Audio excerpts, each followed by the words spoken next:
Ayan, magandang araw. Mag-unbox kami ng to in-order ko online. Ito yung intercom. Ano siya?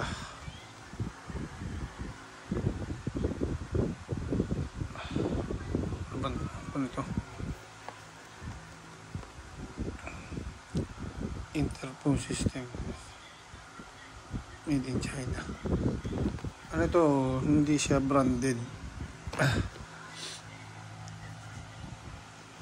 pero ito nagkakahalaga ng nasa 1,300 gano'n o 1,200 plus. Ayun, may nakita ko sa itong mga ano niya, may auxiliary. Ayan, box namin kung anong laman ito.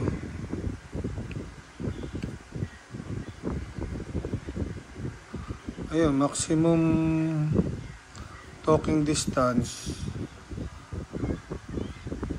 1,200 meter.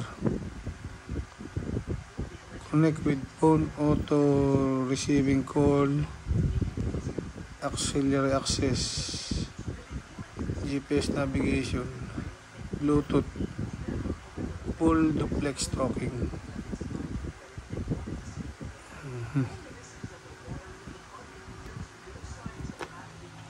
Ayan, unbox namin kung anong dali. Ayan mo na. Ito ka, upo ka na to. Video ko. Ayan. Dito ka. Upo ka pa ganun. Unbox mo na. Buksan mo na. Kaya natin kung anong laman.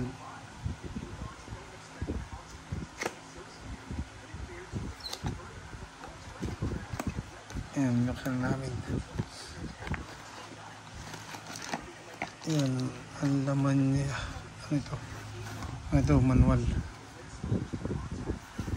May manual siya. Ang kasama yung unit. Kanina may unit. Ayan, hindi foldable yung antena niya.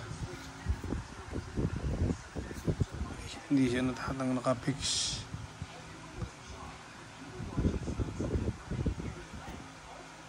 Ito yung mga control niya.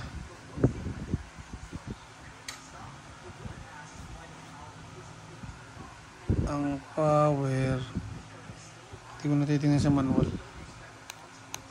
Hanapin na lang natin power. Siguro ito.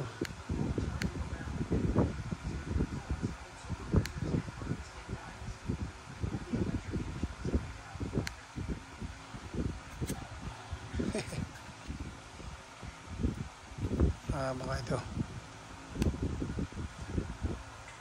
Ayun. Power na siya. Papatayin. Siguro ito ulit.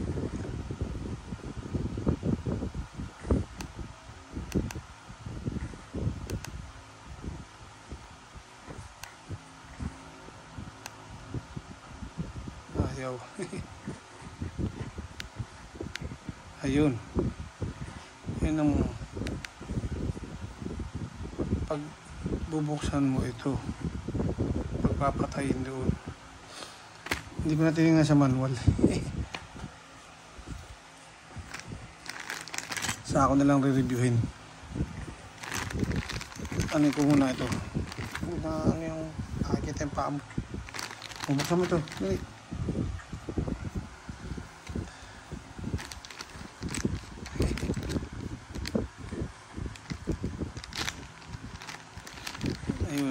Yun ang kasama niya.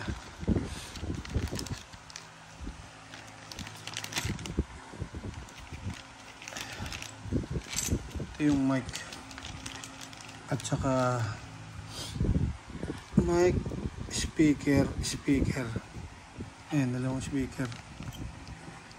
Tapos itong phone jack dito. Ayan. Tapos ito yung charger. Ayun. Kala ko full charge muna bago gamitin. Full charge ko muna. Tapos ito yung mounting sa helmet.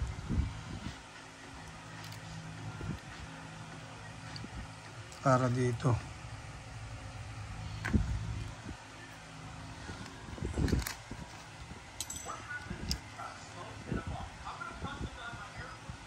So, ito naka-clip.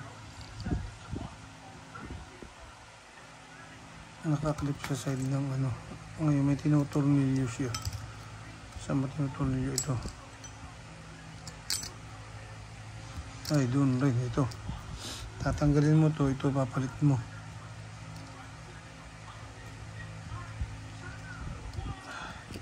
Ito may guma ito para sa hindi siya dumulas. Kasi ito iipit sa ano ito. Iipit sa helmet. Ay, ito pala, hindi. Kaya naman itong aking taga-unboxing pinantok.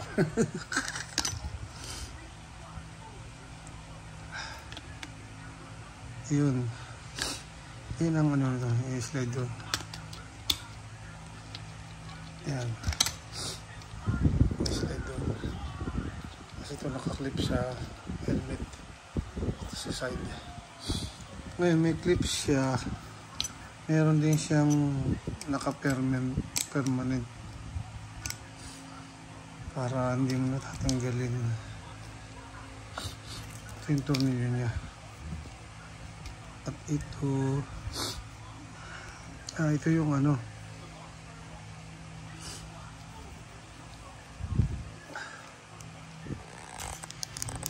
ayun,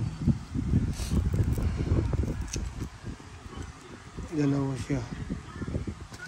Ito extra lang to. Ito meron na nakakabit para kung halimawang tatanggalin ulit. Yung ano lang, ang tawag rito? Ang tawag rito eh. Nalimutan ko na. Para siyang pinupunit pag tinatanggal. Tanggalin mo nga. Ano ito nga siya? Ito.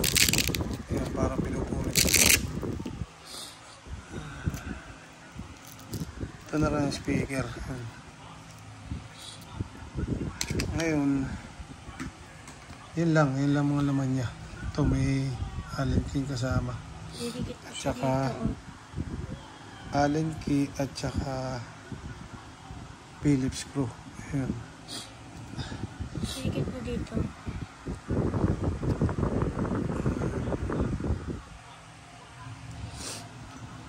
Ayan, pakita na rin namin pagkakabit.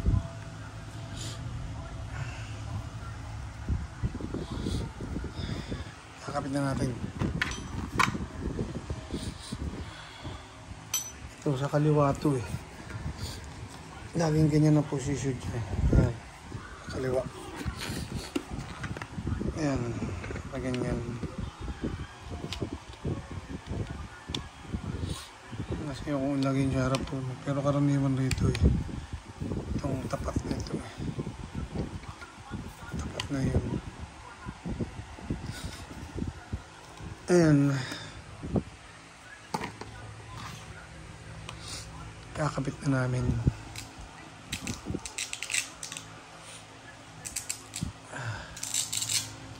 Pero hindi ko na siya i-video habang kinakabit. Ito nataga ako ng video. Itong aking assistant bang hirap assistant. Tapos ang importante rito, gusto kong matesting dito. yung tunog niya, yung mic at saka yung speaker, tsaka yung tagal ng ano. Pero yung muna, tunog muna, later ano ko yung kung gaano katagal yung, pero nakalagay naman rito kung gaano katagal, 8 hours yata, o 8 hours yung talking ano mo, continuous 8 hours. Matagal na yun kasi hindi ka naman continuous sasalita ng 8 hours. Tsaka yung standby niya, hindi ko, pero kung sa talking 8 hours, sa standby mas mahaba. Ang gusto kong masubukan yung range at saka kung talagang, kasi baka nagpuputol-putol to pagka, pero yung ibang yung ganong kumpare, kung meron ganito hindi rin siya branded, okay naman daw. Ngayon kakapit na namin, then testingin ko yung tunog niya ng audio. Ayan, ay kapit ko na. Testingin ko na lang. Ayan, pinasok ko dun lubang mga wire. Yung mic, ayan, ito yung mic.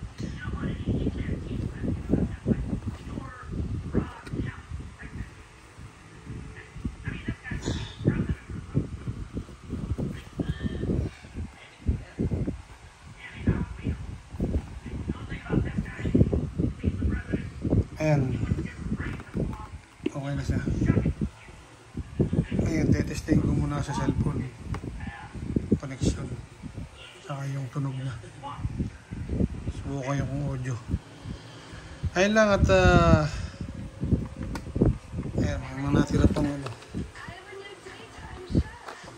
kung lilipat mo sa ibang helmet, may extra ka pa man.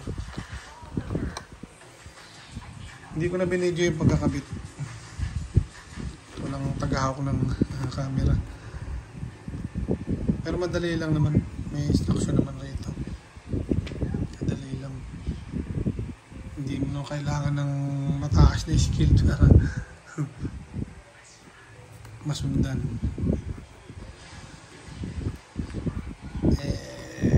Simple lang naman. Madali yung kabit. Ayun lang, at subukan ko audio. Pagkasubo ko yun, ano ko kung yung na-obserbahan ko sa tunog. Ayan, tinesting ko na yung audio niya. Kung communication lang, okay naman. Pero kung ikaw isang music lover, gusto mo sa pandiligi yung talagang brilyo na tunog at magandang, parang medyo gaya ng mga headphone na mga branded, mga high-end na brand headphone na para kang nakikinig sa component, hindi ganun ang dating. Pero kung communication lang at konting music, okay naman siya. Ngayon, testingin ko naman ng ano nito. Later, i-video ko yung review ko kung yung performance niya, yung layo ng kung nasunod ba yung specification niya. Nasa 1,200 meter siguro kung umabot ka ng 1,000 meter, medyo magpuputol-putol na yun. Siguro sa loob ng 1,200 yun. Pero subukan ko kasi yung isang tropa ko may ganito, at yung tagal ng battery. Yan, sa next video ko tungkol dito, i-features ko siya. Ayun lang, at hanggang dito na lang. At sa part 2, Antayin nyo yung part 2 para magkaroon kayo ng idea yung mga gaya natin nagtitipid. Gaya ko kasi hindi ko naman magagamit siya ng tuloy-tuloy ang mahaba kasi nga maalis ako mga 1 month lang bakasyon, mga 1 month mahigit, matitingga lang pagka bumili tayo ng mamahalin, sayang naman yung pera. Pero kung okay naman siya, siguro ito na lang. Yun lang, at antayin nyo yung susunod kong review rito kung anong nakita kong ano niya. Yun namang instruction pagka-connect sa Bluetooth, narito naman sa manual, madali naman siyang ano. Ito yung power niya pala, yung power niya. And nasa ano naman, yun lang, at magandang araw sa inyo lahat.